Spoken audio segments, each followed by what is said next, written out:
हाँ, नमस्कार साथियों। मैं उपस्थित हूँ लॉकलाइन न्यूज़ के माध्यम से।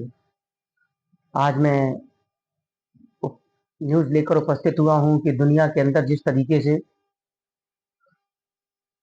इज़राइल और फ़लस्तीन के बीच में जो युद्ध लगभग डेढ़ साल से चल रहा था, इस युद्ध की समापन की घोषणा दोनों तरफ से की गई है, जिससे कि इज़राइल ने जिस तरीके से फ़लस्तीन के गाज़ा शहर पर हमलावर हुआ, उसे तबाह किया। अब जब लोग वहाँ लौटे, तो मकान की जगह वहाँ पर खंडहर और मलबा दिखाई दे रहा है। युद्ध विराम की घोषणा के साथ ही लोग जो अपने घरों को, अपने शहरों को, अपने गाँव को छोड़कर इधर-उधर निकल गए थे, वो भी धीरे-धीरे मुख्य राजमार्गों पर अपने सामान के साथ पैदल आते हुए दिख रहे हैं।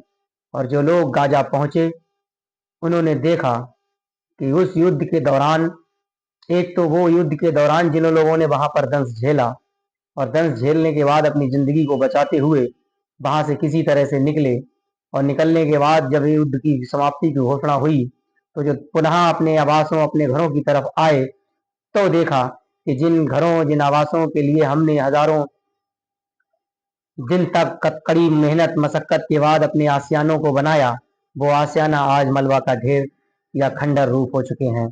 लोग वहाँ अपने सामानों को अपने घरों में, अपने बिछड़े हुए लोगों को तलाश करने की कोशिश कर रहे हैं, मगर उसी तलाशी के बाद जब युद्ध विराम के बाद फ़लस्तीनियों को पहली बार गाज़ा लौटने की जब अनुमति मिली, तो तंबुओं, आश्रयों में रह रहे लोग जब गाज़ा की तरफ लौटे, तो उन्होंने पूरी तरीके से उस गाज़ा पट्टी को पूरी तरीके से जो है तबाह देखा।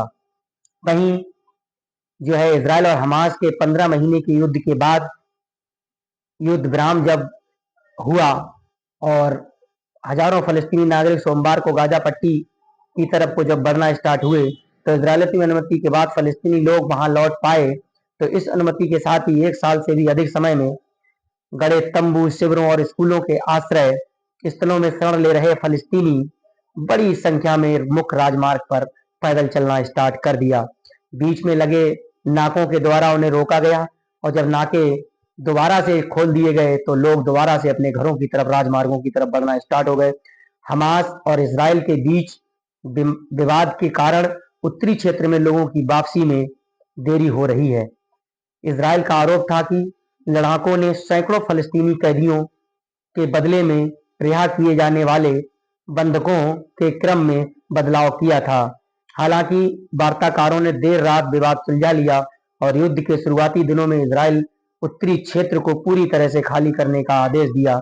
जमीनी सैनिक के आने के बाद ही वहां पर लगातार जो है फ़लस्तीन को धीरे-धीरे करके इज़रायली सेना अपने देश की तरफ लौट रही है, और फ़लस्तीनी अपने घरों की तरफ। यही फ़र्क है जब युद्ध होता है, और युद्ध में जब सेनाएँ अपना हस्तक्षेप बढ़ाती हैं, तो लोगों को अपने घर छोड़कर भागना पड़ता है।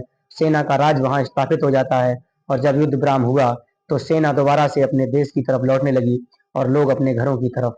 वहीं इज़राइल के प्रधानमंत्री बेंजामिन नेतन्याहू ने कहा कि बंधकों में जो रिहाई हुई है, उस रिहाई में जो महिला सैनिक अगम बर्गर की रिहाई बहुत जरूरी है, उनकी रिहाई भी इस कारण के लिए मुख्य उत्तरदायित्व हो रही है। वहीं ड्रोन से ली गई तस्वीर में अल रशीद स्ट्रीट पर सामान जुटाते हुए विस्थापित फलस्तीनी दिखाई दिए।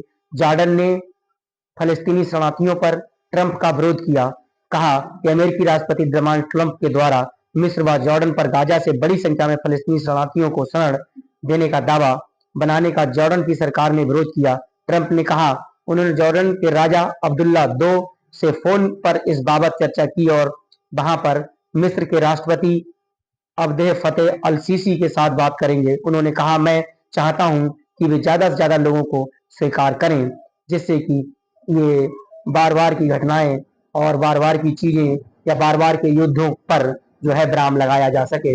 अगर उसके बावजूद हम और आप इस देश और दुनिया में अगर शांति चाहते हैं, तो हमें भी ऐसे युद्धों से ऐसी घटनाओं से सबक लेना चाहिए, आपस में भाईचारा बनाना चाहिए, देशों के बीच में मैत्रीय संबंध होना चाहिए। इन्हीं मैत्रीय संबंधों को लेकर के विदेशी दो सचिवों के बीच में, भारतीय और चीन के बीच में एक समझौता हुआ है, और उस समझौते में ये पाया गया है कि दोबारा से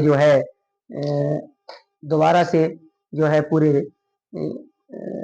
दोबारा से फिर से और मिल करके ये भारतीय और चीनी जो संबंध हैं इन्हें आगे बढ़ाने की जरूरत है, और जब ये आगे बढ़ेंगे तब जाकर के कहीं ना कहीं सही डायरेक्शन में चीजें पहुंचेंगी।